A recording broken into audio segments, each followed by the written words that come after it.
It sure looks like a composite shot before and after. This is fully clean, as far as it can be. Beautiful 3-rotor goodness. This is the quality of the paint after all of my adventures in bikinis.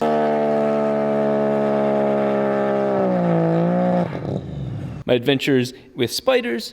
Look at that. It looks like we picked up something from Fast and Furious. And just it being left out in the sun for several days. That is probably one of the worst paint job finishes I've ever seen in my life. I'm gonna show you for less than $20 how to turn this into that. Obviously nothing's without its imperfections, and if you're looking for imperfections, you'll find them.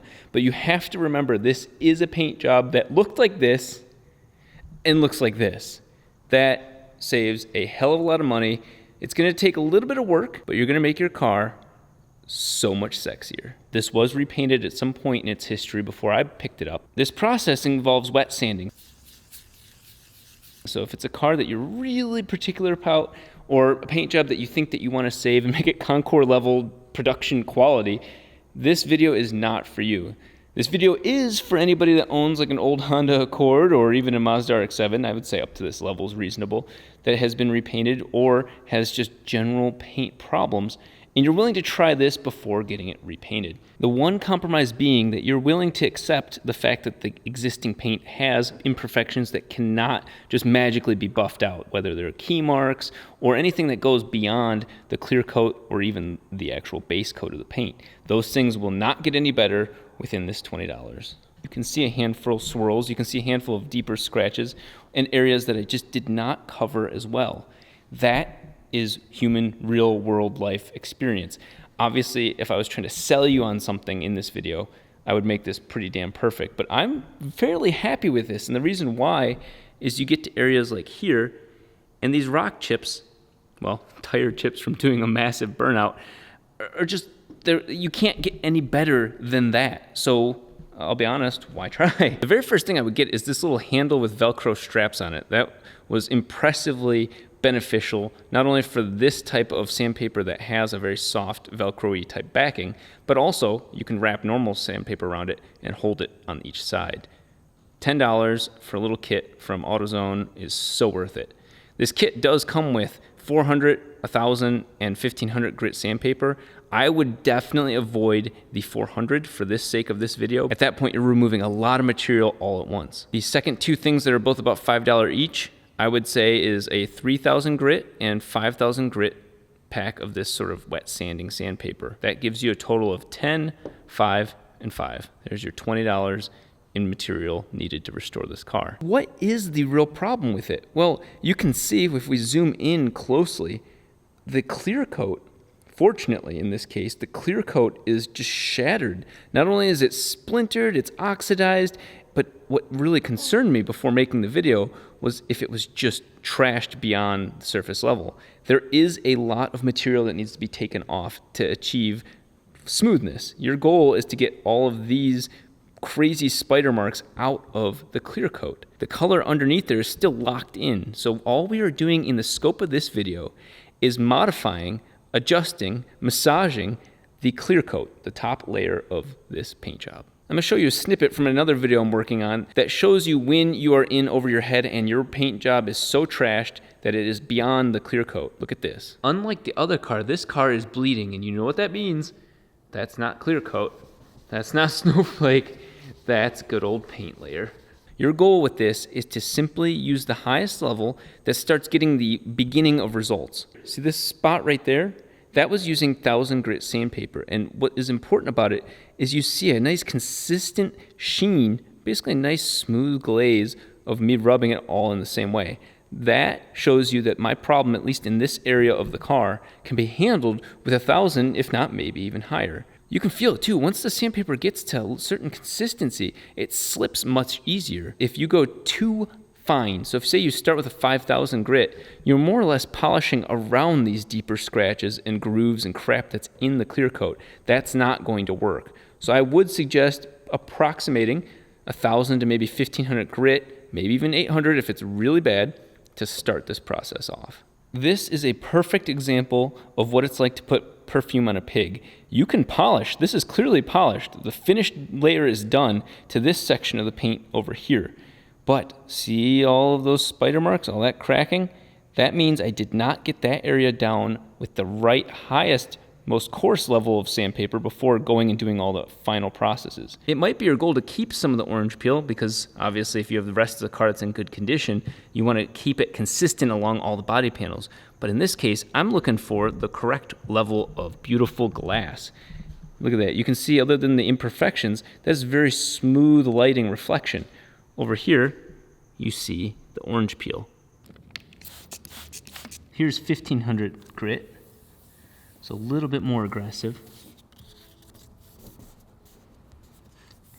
Sticking as a result.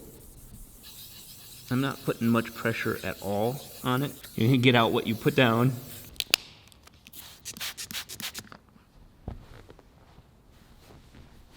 I'm not looking for a polish, I'm looking for consistency on the surface, and I do see it. I see that I've gotten past most of the spidering.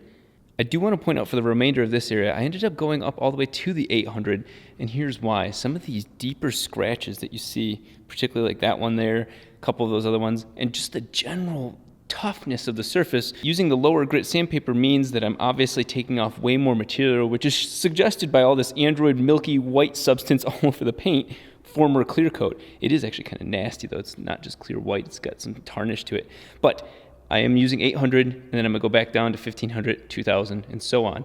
Each level though, I'm watching for imperfections that could have been taken out with that previous level. Anything that you carry on down as you get finer ends up becoming even more difficult to remove as you go on.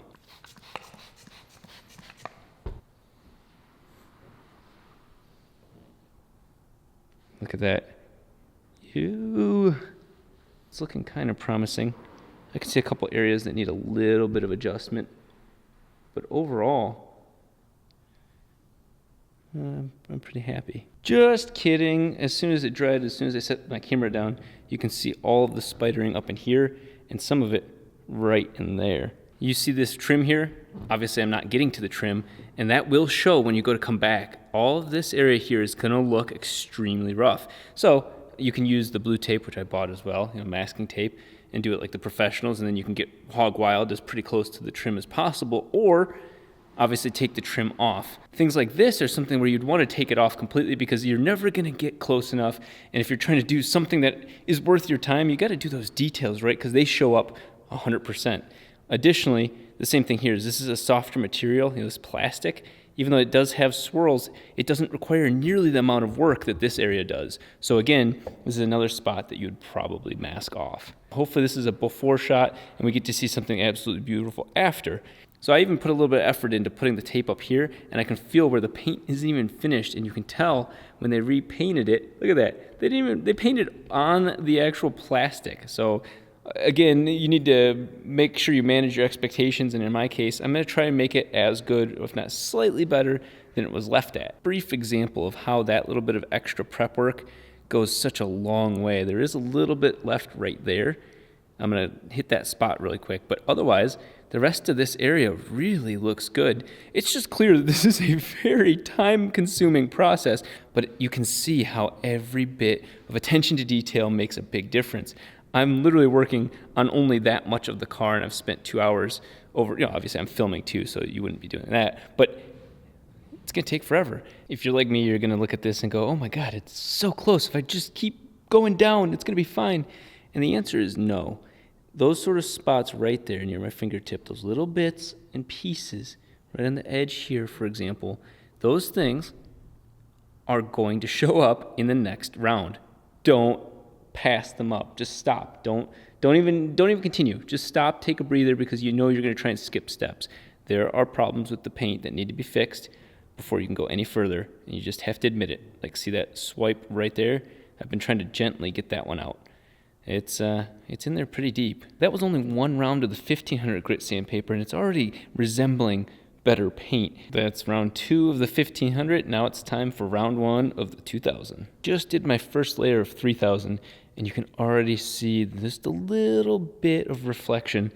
I'm going over it very carefully, going even softer each time I do it. I'm feeling extra spicy and self-torturous. I'm going to try the 5000 grit for maybe 1 or 2 rounds, just to see if that can bridge the gap between sanding and polishing, buffing it out.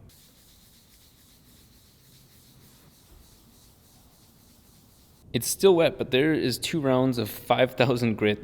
You could feel a little difference, and what I'm noticing is every time you get a layer in good, it has a different feel versus taking down the previous layer. So I just hit this entire area just now with simply this thing sitting on the floor and Adam's finishing polish. I'm already seeing, I'm gonna be very excited. I even hit the areas that I haven't hit with compound, and I just wanna see what happens. I really don't know. Here's a fresh, brand new buffing towel.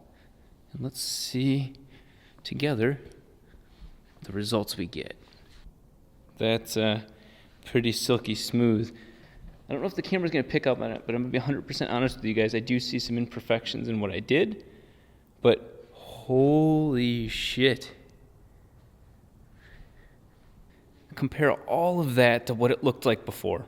You can see, even with me trying to do this right for the video, you can still see the areas around here that need to be addressed with the right amount of pressure. That clearly is the case there. This area turned out stunning. Again, you can see some really deep marks in the paint, and I got a lot of them out, but you would have had to go even deeper into it. Now, this is not a sponsored video. The previous one was, but I am using the Avalon King's good old shield, armor shield, on top of this layer. I couldn't let it sit. I wanted to lock in this level of protection because of how much work that took. So you can see, I've just applied it, and then I'm gonna buff that off in about a minute after I'm done filming, and see, does it lock in the level of shine that I've just created, or does it create it even more? Because of course it looks even more wet. It looks more silky now. And I can tell you personally that it is way better than the clear coat on this car. Can this stuff protect the shit clear coat that's on this car once it's been polished from infinity to absolute perfection?